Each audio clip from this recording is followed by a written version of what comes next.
That's the Megger I'll be using, ET600 from Klein tools. So the shop manual for this alternator states I need to do the insulation test at 500 volts. So I'll set it to 500. I'll use the continuous lock just so I don't have to hold the test button.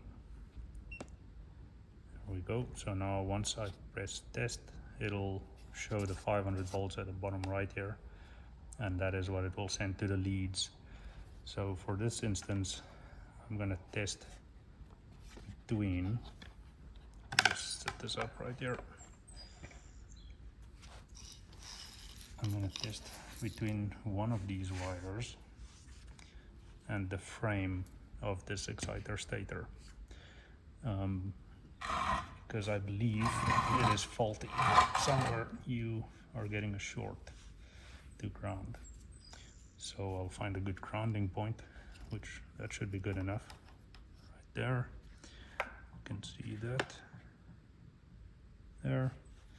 And then so we have the negative lead on there, and then I'll put the positive lead on any of these ends. Doesn't really matter which one. There we go. And I'll make sure it makes firm contact. I'll actually start the test. You'll see it'll go up to 500 volts. So you definitely don't want to touch that. That's gonna, well, it won't necessarily hurt you, but it might be unpleasant. So you should see, let's get that to focus, a little spark. Come on, there we go.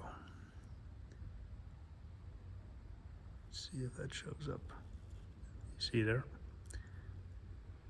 That's the 500 volts that it's injecting into this circuit, and because it's all wrapped around here, it's actually just one wire going around.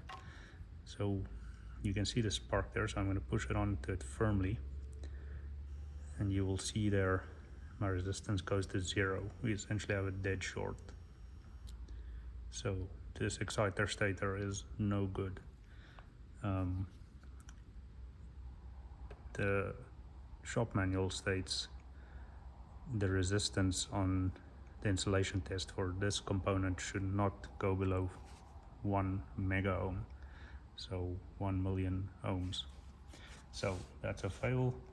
This one is going to follow the same fate as that one.